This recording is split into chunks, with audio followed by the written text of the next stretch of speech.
Hey, BookTube, how's it going? It's been a little while, right? But I'm here to make a video for this channel for the first time in a minute, let's say. And yeah, I'm back for now. I wouldn't call this return to BookTube a permanent thing, but I think at least for this summer, I would like to try my hand at making BookTube videos regularly or semi-regularly again. I've just this year been kind of feeling the bug to return to BookTube, honestly. I have a couple of ideas as to why I suddenly am feeling this draw back to BookTube. I can't be on BookTube permanently for reasons that I will get to. But I've been feeling the pull back to making videos, I think for a couple of reasons. For one thing, I have been watching a lot more BookTube this year than I had been for a couple of years hence. For a couple of years, 2022, 2023, 24, I was not watching very much BookTube. Outside of one or two channels by people who I was close to, I was not watching very much BookTube, you know. But this year I've been watching a lot more BookTube. Not a ton, right? Not hours and hours. I've never really been one to watch like hours and hours of BookTube, even at the height of my BookTube, my interest in BookTube. But I've been watching a lot more BookTube this year. And I think that comes down to two things. For one thing, the world right now, what's going on in the world is total shit, and BookTube is a great way to just take my mind off things. In a way that isn't just internet sludge, you know, that isn't scrolling TikTok, scrolling Instagram, something like this. It's something to take my mind off things that is like stimulating, right? And I think good for my brain. But the second thing is that I've been having a really good reading year. I've been reading, for one thing, a lot more than I have for the past few years.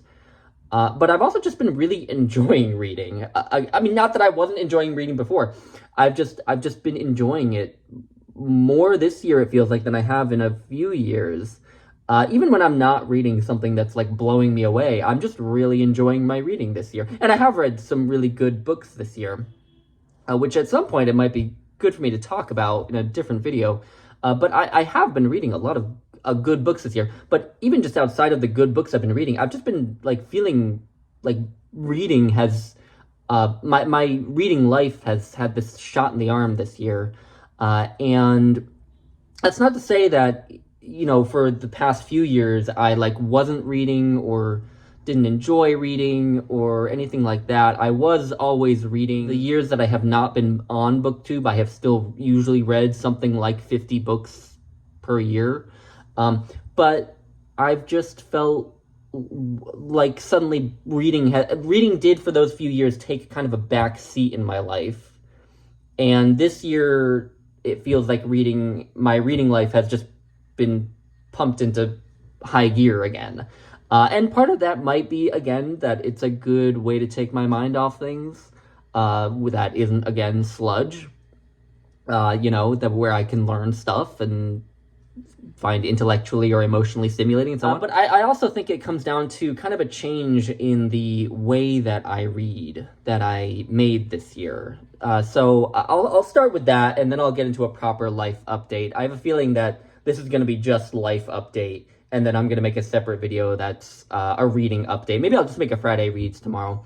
But so at the beginning of this year, I had only two New Year's resolutions, and I usually am not one for New Year's resolutions, but these were both fairly concrete New Year's resolutions. The first one was that I was going to go partially vegan, all right? Not fully vegan. When I'm with family, friends, eating out with someone, when I want some sort of a treat or something, I will make exceptions and eat dairy, not meat usually. But I will still eat dairy and things with eggs in it. But in my day-to-day eating, I no longer eat dairy or eggs, or ideally any animal products. I still have a container of honey in my kitchen, which technically is an animal product. It's made from bees.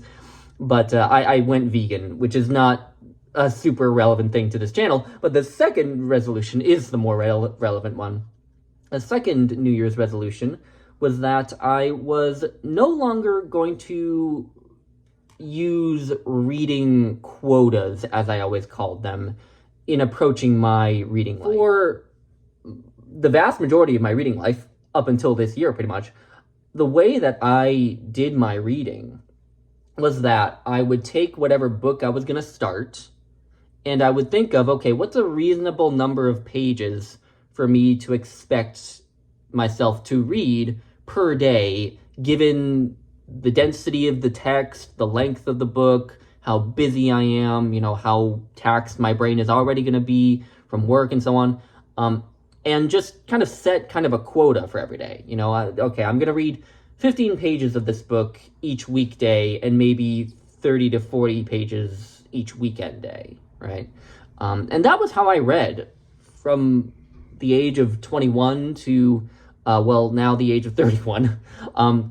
I read basically like that, with this sort of, as I always called it, quota system, right? And that's not how I read every single book. Books of poetry, I did not read like that. I don't think, I can't really read books of poetry that systematically, like 10 pages of poetry. It's like, 10 pages of poetry could be 10 poems, or it could be 2 poems, or it could be 1/3 of one poem, So I don't do that with things like poetry, right? There were some books that I would read more nebulously, where I would sort of have them on the back burner while I had my main book I was reading according to this quota system, right? But I always had some kind of quota system in place like that. But this year, I decided to throw that out, to throw that in the trash bin, to just start to read as much or as little as I felt like every day, right? And I still read pretty much every day. That's like the only quota I have, is like I do read some every day, but it can be anywhere from half a page to 30 pages or even more, right? What kind of inspired this change in my reading was that over winter break, so I'm still in academia, right? So I still have that sort of winter break, summer break schedule. Over winter break this year, I read Little Women by Louisa May Alcott, and it was great, but the book was great, but I read it while my family was on vacation in Prague. We were in Prague in the Czech Republic for 10 days, and I just knew that, given it was the holidays, we were in Prague, right, going to be doing things, that this quota system of, I need to read like 30 pages of Little Women a day was just not going to work, right? There were going to be days when I could read nothing from Little Women, right? Because we'd be out all day, and then when we get back, I'd be tired or just mentally spent or drunk or something. And I just knew that it wasn't going to work. And so I just said, okay, well, for the sake of getting through Little Women, just like read what you can when you feel like it, when you want to, right? And just don't sweat it, right?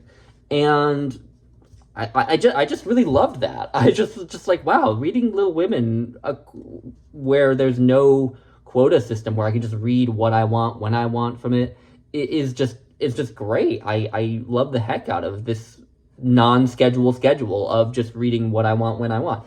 I know it's such a weird thing to think that it took me like a decade of my reading life, because I didn't really become a big reader till I was 21 and I'm now 31, that it took me that long to realize that like just reading as much as I want whenever I feel like it might be the more enjoyable way to approach reading than making myself read 15 pages a day every day, every weekday, and so number of pages every weekend, right? Because it restored kind of the intrinsic I think injected a lot more intrinsic motivation into reading, right? With the quota system, there was this extrinsic motivation of, I need to get to 20 pages or something, right? Whereas when you take that away and you just say, okay, I'm just going to read what I want when I want, it's just the intrinsic motivation of, how much am I liking this? How is my brain doing? Do I feel like mentally aware enough to read from this? And like, do I have time and energy based on what else I have going on, right? And it's funny because, like, if anything, with this system of just reading what I want when I want to, if anything, I'm reading more than I ever have before. I don't know if my numbers are going to add up to being higher than they ever have been before, but it feels like I'm reading more than I ever have been before. So I guess I see that as a good thing. So anyway, my enthusiasm for reading has just had this shot in the arm this year, for a really great reason, I think. And so all of that kind of motivated me to return here. So anyway, that was a long... Technically, that was all throat clearing.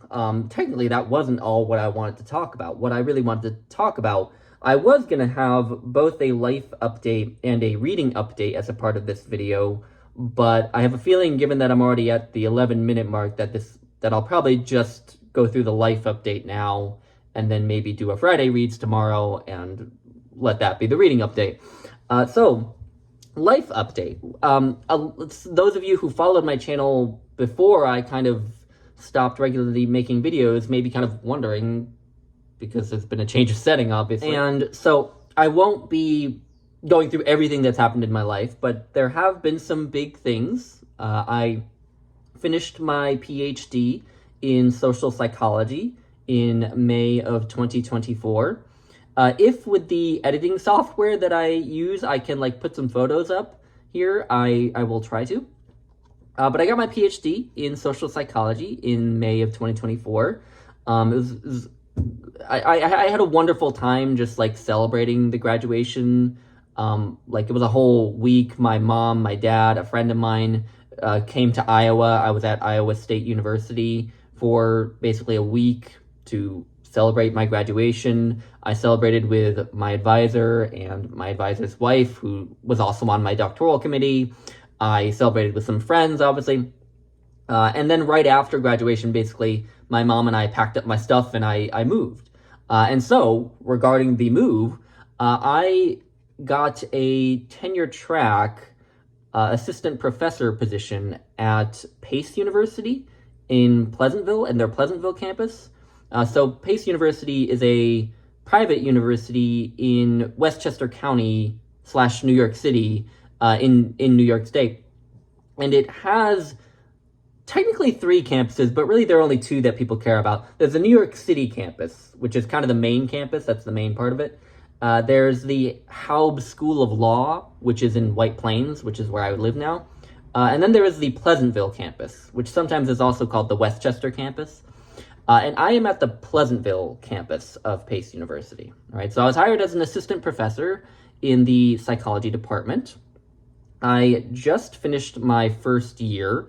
I submitted final grades yesterday, and it was a lot to take in, first year in academia.